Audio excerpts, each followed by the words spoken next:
हाँ जी guys, new scheme ICI की announce हो चुकी है, वेबसाइट पे अपलोड भी हो चुकी है और मैं आपके साथ एक एक करके की हाईलाइट डिस्कस करने वाला हूँ। Transition scheme, prospectus and the FAQs, तीनों चीजें आपको वेबसाइट पे मिल जाएंगी। और वेबसाइट का लिंक, आईसीआई के पोर्टल का लिंक आपको हमारे डिस्क्रिप्शन बॉक्स में मिल जाएगा, जहां पे सारी फाइल्स अपलोडेड हैं about the new scheme of education. मैंने ट्रांजिशन स्कीम, एफएक्यू सब पढ़ लिया है और मैं आपके साथ इस वीडियो में की हाईलाइट डिस्कस करने वाला हूं एक एक करके। तो हाईलाइट नंबर 1 ये है गाइस कि नवंबर 23 आपका लास्ट अटेम्प्ट होने वाला है for the intermediate and final. आपका ओल्ड कोर्स का नवंबर 23 लास्ट अटेम्प्ट होने वाला है, जिसमें आपके 8 एग्जाम्स हैं पुराने कोर्स के हिसाब से। इसके बाद आपको पुराने कोर्स का कोई आगे मौका नहीं मिलने वाला है एग्जाम्स देने का। तो ऑटोमेटिक कन्वर्जन आपका हो जाएगा into the new scheme after the November 23 exams, यानी कि मई 24 से बाय डिफॉल्ट आप न्यू कोर्स में ही एग्जाम्स दे रहे होंगे, चाहे आप इंटरमीडिएट लेवल पे चाहे आप फाइनल लेवल पे हैं। नवंबर 23 is the last attempt for the old course. एक तो थी हाईलाइट नंबर 1 ये। हाईलाइट नंबर 2 गाइस, जो ऑनलाइन सेल्फ पेस मॉड्यूल्स आ गए हैं, आपको पता है कि 4 ऑनलाइन सेल्फ पेस मॉड्यूल्स आ गए हैं जो आपको खुद ऑनलाइन लर्न करके उसके एग्जाम्स देने हैं। अगर आपके इंटरमीडिएट के 8 एग्जाम्स क्लियर्ड हैं, अगर आपका इंटरमीडिएट ऑलरेडी क्लियर्ड है, तो आपको अपना ऑनलाइन सेल्फ पेस मॉड्यूल्स के 4 में से सिर्फ 2 एग्जाम्स देने हैं, यानी कि सेट ए और सेट बी देने हैं खाली। Set C and set D आपका एग्जाम्प्ट रहेगा अगर आपके इंटरमीडिएट के 8 एग्जाम्स ऑलरेडी क्लियर्ड है। ये चीज यहाँ पे लिखी हुई है। और अगर आप मई 24 में फाइनल एग्जाम्स देने वाले हैं, तो आप ये सेट ए और सेट बी एग्जाम्स के बाद भी दे सकते हैं, अपने फाइनल के एग्जाम्स भी के बाद भी दे सकते हैं, your set A and set B. Right, तो आपके 2 पेपर आपके सेल्फ पेस मॉड्यूल के एग्जाम्प्ट रहेंगे अगर आपका इंटरमीडिएट पूरा क्लियर है, 8 एग्जाम्स पूरे क्लियर है। ये थी आपकी highlight number 2। Now guys, highlight number 3 आपकी आर्टिकलशिप से रिलेटेड, वेरी वेरी इंपॉर्टेंट, ध्यान से सुनिएगा। 30th June is the last date of registration in the old course of articleship, जो आपका 3 साल का होता था। मैं कह रहा हूं 30th June is the last date. आप कह रहे होंगे सर आपकी इंग्लिश थोड़ी खराब हो गई, 30th June was the last date.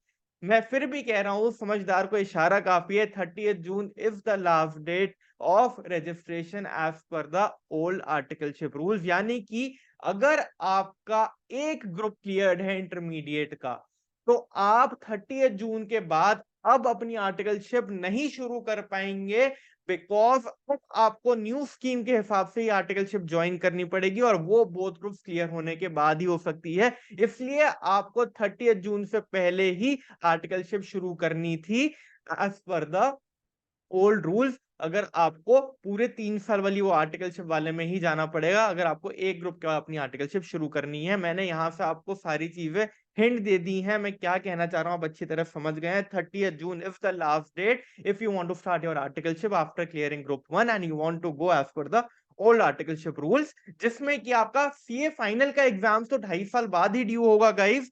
2.5 साल बाद ड्यू होने पे आपका न्यू कोर्स के हिसाब से ही सीए फाइनल का एग्जाम होने वाला है, बिकॉज ओल्ड कोर्स तो आपका नवंबर 23 के बाद ही एबॉलिश होने वाला है। Am I clear guys? कोई भी डाउट हो आप मुझसे कमेंट बॉक्स में फटाफट से कमेंट करके पूछ सकते हैं। मैं आपके साथ लाइव सेशन भी करने वाला हूं, उसमें जो भी आपके डाउट्स होंगे आप मुझको पूछ के बताइएगा, कोई भी दिक्कत नहीं आने वाली है। नेक्स्ट हाईलाइट क्या है सर? नेक्स्ट हाईलाइट ये है गाइस, जो एग्जामिशन की चीज है, आपके एग्जामिशन के जो रूल्स हैं उसमें भी एक चेंज आया है, जो मैंने लास्ट वीडियो में भी कवर किया था। नॉर्मल एग्जामिशन रूल्स जो आपके हैं वो तो रहेंगे ही, कि 60% अबव आने पे आपको वो अगले 3 अटेम्प्ट तक वो एग्जाम की एग्जामिशन मिलेगी। और उसके बाद अगर आप उस एग्जामिशन को कैरी फॉरवर्ड करना चाहते हैं, तो this is a new change, आप उसको 3 एग्जाम्स के बाद भी कैरी फॉरवर्ड कर सकते हैं, प्रोवाइडेड आपको बाकी के सारे एग्जाम में 50% अबव लाने पड़ेंगे in all the other exams of that particular group. ये एक मेजर चेंज आया है एग्जामिशन के रूल्स में। राइट, इसके अलावा क्या है सर? इसके अलावा एक जो अपडेट है वो ये है कि आपके 30% एमसीक्यूज रहेंगे सारे ही एग्जाम्स में, इंटरमीडिएट के 6 पेपर में भी और आपके फाइनल के 6 पेपर में भी, और सब में कोई भी नेगेटिव मार्किंग नहीं होने वाली है, चाहे इंटरमीडिएट हो चाहे फाइनल हो। ये भी एक मेजर चेंज है। और आपका पेपर नंबर 6 जो फाइनल का है, इंटीग्रेटेड बिजनेस सोल्यूशन, इसमें आपका ओपन बुक एग्जाम होने वाला है। ये एक मेजर चेंज है। देन आपका इंडस्ट्रियल ट्रेनिंग जो है गाइस, वो 9 महीने से 12 महीने की आप इंडस्ट्रियल ट्रेनिंग कर सकते हैं in the second year of your articleship. This is also a major highlight. तो ये है गाइस। तो अगर आप ओल्ड आर्टिकलशिप रूल्स के हिसाब से जाएंगे तो 2.5 साल बाद आपका सीए फाइनल का एग्जाम ड्यू होगा, जो कि होगा न्यू कोर्स में ही। लेकिन आप एक ग्रुप के बाद अपनी आर्टिकलशिप शुरू कर सकते हैं 30 जून से पहले, राइट। और अगर आप बोथ ग्रुप्स क्लियर करके अब आप न्यू स्कीम में जाएंगे तो आपको बोथ ग्रुप्स क्लियर करने ही पड़ेंगे, उसके बाद ही आपकी न्यू कोर्स वाली आर्टिकलशिप शुरू हो पाएगी, जो कि 2 साल की होगी, जिसमें छुट्टियां मिलेंगी, सिर्फ 12 छुट्टियां साल की आपको मिलेंगी। और उसके बाद फिर आपकी आर्टिकलशिप खत्म होने के बाद आपका 6 महीने की स्टडी लीव होगी। देन आपके फाइनल के एग्जाम्स होंगे। और साथ ही साथ आपको सेल्फ पेस्ड मॉड्यूल्स भी क्लियर करना है, ये बात भी मैंने आपके साथ पूरी कर ली है, राइट। तो ये थे guys major highlights. 2 cut off dates का आपको जरूर से ध्यान रखना है। Number 1, November 23 of the last attempt for the old course of intermediate and final both.